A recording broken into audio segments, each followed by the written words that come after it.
ഭൂഗോളത്തിൽ ഒരു പൊട്ടുപോലെയത്ര ചെറുതായ ഖത്തറിനെ ആഗോള ശ്രദ്ധയിലേക്ക് കൊണ്ടുവന്ന ഭരണാധികാരിയാണ് പോയ വാരം വിടവാങ്ങിയത്.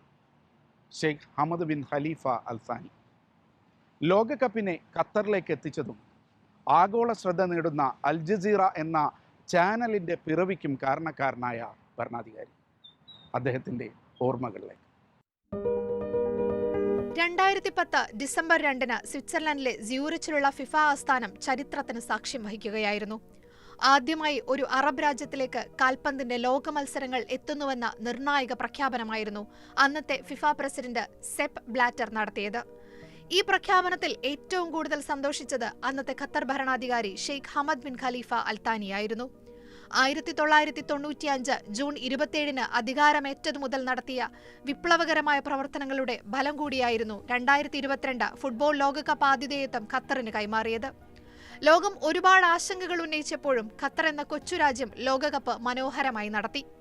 ഈ സമയം അധികാര കസേരയിൽ ഇല്ലെങ്കിലും സ്റ്റേഡിയങ്ങളിൽ ആത്മവിശ്വാസം പകർന്ന് ഷെയ്ഖ് ഹമദ് ബിൻ ഖലീഫ സജീവമായിരുന്നു. ഇപ്പോൾ മറ്റൊരു ലോകകപ്പ് നടക്കുമ്പോൾ തന്നെയാണ് ഫാദർ അമീർ ഷെയ്ഖ് ഹമദിന്റെ വിടവാങ്ങൽ. സ്പോർട്സ് ടൂറിസത്തിന്റെ കേന്ദ്രമായി ഖത്തറിനെ മാറ്റിയത് ഫാദർ അമീർ ഷെയ്ഖ് ഹമദിന്റെ പ്രവർത്തനങ്ങളായിരുന്നു. 1995 ജൂൺ 27 അധികാരമേറ്റതു മുതൽ വിവിധ കായിക മത്സരങ്ങൾ ഖത്തറിലെത്തിക്കാൻ ഫാദർ അമീർ തുടർച്ചയായി പ്രയത്നിച്ചു. ഇതിന്റെ ഫലമായി 2004 ആയപ്പോഴേക്കും വിവിധ അന്താരാഷ്ട്ര മേളകൾ ദോഹയിലേക്ക് എത്തിത്തുടങ്ങി. 2004 ഏഷ്യൻ ഹാൻഡ്ബോൾ ചാമ്പ്യൻഷിപ്പിന് ആതിഥ്യം വഹിച്ചായിരുന്നു തുടക്കം. 2006 ദോഹ ഏഷ്യൻ ഗെയിംസ് വൻ വിജയമായതോടെ വലിയ സ്വപ്നങ്ങളിലേക്കുള്ള യാത്ര ആരംഭിച്ചു. മോട്ടോർ സ്പോർട്സും അത്ലറ്റിക്സും ഫുട്ബോളും ബാസ്കറ്റ്ബോളും നീന്തലും എല്ലാം ഖത്തറിന്റെ മണ്ണിലേക്കെത്തി. 2022 ഫിഫ ലോകകപ്പ് വൻ വിജയമാക്കിയതിനു പിന്നാലെ 2036 ഒളിമ്പിക്സിന് ആതിഥ്യം വഹിക്കാനുള്ള ശ്രമത്തിലാണിപ്പോൾ. ഇത്തരം വലിയ സ്വപ്നങ്ങൾ കാണാൻ ഖത്തറിനെ പ്രാപ്തമാക്കിയത് ഫാദർ അമീർ ഷെയ്ഖ് ഹമദിന്റെ ദീർഘദൃഷ്ടിയോടെയുള്ള പ്രവർത്തനങ്ങളായിരുന്നു.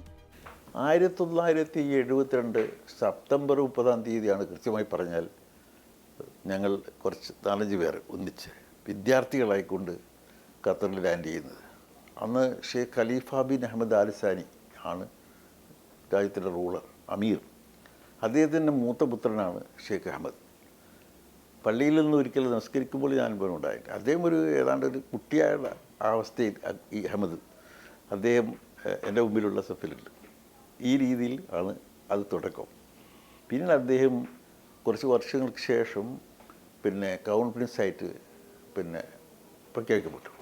ഷെയ്ഖ് അഹമ്മദിൻ്റെ ഭരണം എന്ന് പറഞ്ഞാൽ ഖത്തറിൽ ആദ്യം തന്നെ ഒരു മിതമായ ലൈൻ സ്വീകരിച്ച് എല്ലാ അന്താരാഷ്ട്ര പ്രശ്നങ്ങളിലും വിദേശ ബന്ധങ്ങളിലൊക്കെ വളരെ സൂക്ഷിച്ച് വളരെ മിതമായ ഇടപെടൽ, ഏതെങ്കിലും ഒരു പക്ഷം ചേരാത്ത ഒരു നിലപാടിലായിരുന്നേ ഷെയ്ഖ് ഖലീഫയുടെ കാലം തൊട്ടേ ഷെയ്ഖ് അഹമ്മദിൻ്റെ കാലത്ത് അത് കൂടുതൽ ഡെവലപ്മെൻറ്റ് ചെയ്തു. അവർ പരസ്പര സഹകരണത്തിലാണ് എപ്പോഴും വിശ്വസിച്ചത്. അറബ് ലോകത്തിന് പരിചിതമില്ലാത്ത വഴികളിലൂടെയായിരുന്നു ഫാദർ അമീർ ഷെയ്ഖ് ഹമദ് ബിൻ ഖലീഫ അൽത്താനിയുടെ സഞ്ചാരം. അറേബ്യൻ ഉപദ്വീപിലെ കൊച്ചു രാജ്യമായ ഖത്തറിനെ ലോക ശ്രദ്ധയിലേക്ക് എത്തിച്ചത് ഫാദർ അമീറിന്റെ 1995 മുതൽ 2013 വരെ നീണ്ട 18 വർഷത്തെ ഭരണമാണ്. ഷെയ്ഖ് ഹമദിന്റെ ഭരണകാലത്താണ് ഖത്തർ പ്രകൃതിവാതക ശേഖരം വൻതോതിൽ ഖനനം ചെയ്യാൻ തുടങ്ങിയത്. ഇതുതന്നെയാണ് ഖത്തറിന്റെ വളർച്ചയുടെ നട്ടെല്ലായതും. നോർത്ത് ഫീൽഡിൽ നിന്നുള്ള വാതകശേഖരം വ്യാപകമായി ഖനനം ചെയ്തതോടെ 2006 ഖത്തർ ലോകത്തിലെ ഏറ്റവും വലിയ ദ്രവീകൃത പ്രകൃതിവാതക കയറ്റുമതിക്കാരായി മാറി. ഇത് രാജ്യത്തിന്റെ വരുമാനം കുത്തനെ കൂട്ടുകയും പ്രതിശീർഷ വരുമാനത്തിൽ ലോകത്തിലെ ഏറ്റവും സമ്പന്ന രാജ്യമാക്കി ഖത്തറിനെ മാറ്റുകയും ചെയ്തു.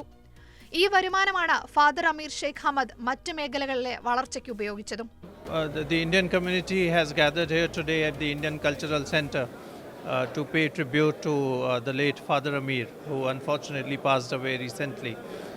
And we all remember him for his great contribution both to Qatar as a modern nation, as also to his contribution to the India-Qatar relations. So I'm glad that many people came today here to pay that tribute. As you know, Honorable Prime Minister, on the day of the death of Father Amir, His Highness, he put out a message remembering him for his contribution to Qatar and for India-Qatar relations. Thereafter, we had a one-day national mourning in India when the flags were flown at half-mast.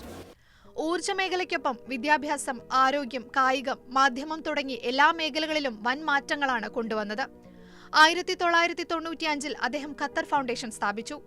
പ്രശസ്തമായ അന്താരാഷ്ട്ര സർവകലാശാലകളെ ഖത്തറിലെത്തിച്ച് education city കെട്ടിപ്പടുത്തു. കൂടാതെ ദോഹയിലെ പ്രശസ്തമായ museum of Islamic art സ്ഥാപിച്ച് രാജ്യത്തെ കലയുടെയും സംസ്കാരത്തിന്റെയും കേന്ദ്രമാക്കി മാറ്റി. രാഷ്ട്ര സംസ്കാരത്തിന്റെ അടിസ്ഥാന മൂല്യങ്ങളെ നിലപാടുകളാക്കി മാറ്റിയെടുത്ത് ഏത് പ്രതികൂല സാഹചര്യത്തിലും അവയെ മുറുകെ പിടിച്ചുകൊണ്ട് പൊതുവെ ആശയതലത്തിൽ ഒതുങ്ങി നിൽക്കുന്ന സത്യം, സമത്വം, സ്വാതന്ത്ര്യം തുടങ്ങിയ മൂല്യങ്ങളെ പ്രായോഗിക ജീവിതത്തിൽ സാക്ഷാത്കരിക്കുന്നതിനും രാഷ്ട്രത്തിനകത്തും പുറത്തും വലിയ വലിയ സംവിധാനങ്ങൾ ഉണ്ടാക്കി നിരന്തരമായി ശ്രമിച്ചുകൊണ്ടിരുന്നു എന്നതാണ് ആ സവിശേഷത. ഇന്ന് നമുക്ക് കിട്ടിക്കൊണ്ടിരിക്കുന്ന എല്ലാ മേഖലയിലുമുള്ള കരുതൽ, സപ്പോർട്ട്, അതെല്ലാം അദ്ദേഹത്തിൻ്റെ മഹത്തായ മിഷൻ്റെ ഭാഗമായിട്ടാണ്. റോയൽ ഫാമിലിയെ പോലെ തന്നെ, ഓരോ ഖത്തറിയെ പോലെ തന്നെ ഓരോ ഇന്ത്യക്കാരൻ്റെയും ഹൃദയം വേദനിപ്പിച്ച വിയോഗമായിരുന്നു ഫാദർ അമീറിൻ്റെ. ഖത്തർ എന്ന ഈ ചെറിയ രാജ്യത്തെ ലോകത്തിൻ്റെ നെറുകയിലേക്ക് എത്തിച്ചത് അദ്ദേഹത്തിൻ്റെ മഹത്തായ വിഷനാണ്. ലോകത്തിൻ്റെ നാനാഭാഗത്തു നിന്നും ഇവിടെ എത്തിയിട്ടുള്ള മുഴുവൻ ആളുകളെയും ഒരു ജനതയായി ചേർത്ത് നിർത്തിയത് അദ്ദേഹത്തിൻ്റെ ഹൃദയ വിശാലതയുടെ ഉദാഹരണമാണ്. 1996 സ്ഥാപിച്ച അൽ ജസീറ ചാനൽ മാധ്യമരംഗത്തെ വിപ്ലവകരമായ കാര്യങ്ങൾക്ക് കാരണമായി മാറി. പാശ്ചാത്യ മാധ്യമങ്ങൾക്കൊപ്പം കിടപിടിക്കാവുന്ന മാധ്യമ സ്ഥാപനമായി അൽ ജസീറ മാറി. അറബ് ലോകത്തെ ലോകം അവരുടെ ശബ്ദത്തിലൂടെ തന്നെ ശ്രദ്ധിക്കുന്നത് അൽ ജസീറയുടെ വരവോടെയാണ്. അറബ് ആഫ്രിക്കൻ വിഷയങ്ങൾ ലോകത്തിന്റെ ശ്രദ്ധയിലേക്ക് എത്തിക്കാനും ദോഹ കേന്ദ്രീകരിച്ചുള്ള ഈ മാധ്യമ സ്ഥാപനത്തിലൂടെ സാധിച്ചു. സൈനിക സാമ്പത്തിക ശക്തിക്കപ്പുറം ലോകത്തിന്റെ സോഫ്റ്റ് പവറായി മാറാനും ഖത്തറിനായി. പതിറ്റാണ്ടുകളായി ന്യൂയോർക്കും ജനീവയുമെല്ലാം കേന്ദ്രീകരിച്ച് നടന്നിരുന്ന സമാധാന ചർച്ചകളുടെ ആസ്ഥാനമായി ഖത്തർ മാറി. പലസ്തീൻ, ലെബനൻ, സുഡാൻ, അഫ്ഗാനിസ്ഥാൻ അടക്കമുള്ള വിഷയങ്ങളെല്ലാം ഖത്തർ കേന്ദ്രീകരിച്ചായിരുന്നു ചർച്ച. 1995 ഭരണമേറ്റെടുത്തതിന് ശേഷം വെറും 5 വർഷങ്ങൾക്കുള്ളിൽ തന്നെ ഖത്തറിൻ്റെ മുഖച്ഛായ മാറ്റാൻ അദ്ദേഹത്തിന് കഴിഞ്ഞു. അതുകൊണ്ടുകൂടിയാണ് 2006 ഏഷ്യൻ ഗെയിംസ് ഖത്തറിലേക്ക് കൊണ്ടുവരാൻ അദ്ദേഹത്തിന് സാധിച്ചത്. അതുവരെ കണ്ട എല്ലാ ഏഷ്യൻ ഗെയിംസിനേക്കാളും മഹത്തരമായ ഒരു വലിയ വിജയമായിരുന്നു 2006 Asian games, Doha Asian games. അതാണ് 2022 വേൾഡ് കപ്പ് ഖത്തറിലേക്ക് കൊണ്ടുവരുന്നതിനുള്ള കോൺഫിഡൻസ് ഫിഫക്ക് നൽകുന്നതും അങ്ങനെയാണ് ഇന്നത്തെ ഖത്തർ ഉണ്ടാവുന്നതും. ഇന്ത്യയോടും മലയാളികളോടും ഏറെ സ്നേഹം പുലർത്തിയിരുന്നു ജൂലൈ 12 വിട പറഞ്ഞ ഫാദർ അമീർ ഷെയ്ഖ് ഹമദ്. ഖത്തറിൽ ഉയർന്ന പദവികളിലടക്കം ജോലി ചെയ്യുന്ന മലയാളികൾ ഇതിന്റെ തെളിവാണ്. ഖത്തറിനോടുള്ള മലയാളികളുടെ സ്നേഹവും ലോകത്താകമാനം ശ്രദ്ധയിൽപ്പെട്ടതാണ്. തൃശൂർ ജില്ലയിലെ കെട്ടുങ്ങൽ ഗ്രാമം ഇതിന്റെ ഉദാഹരണമാണ്. ഈ ഗ്രാമത്തിലൂടെ സഞ്ചരിക്കുമ്പോൾ ഇപ്പോഴും ഖത്തർ പതാകയുടെ നിറം പൂശിയ മതിലുകൾ കാണാം. 350-ലധികം പേരാണ് ഈ ഗ്രാമത്തിൽ നിന്നും ഖത്തറിൽ ജോലി ചെയ്യുന്നത്.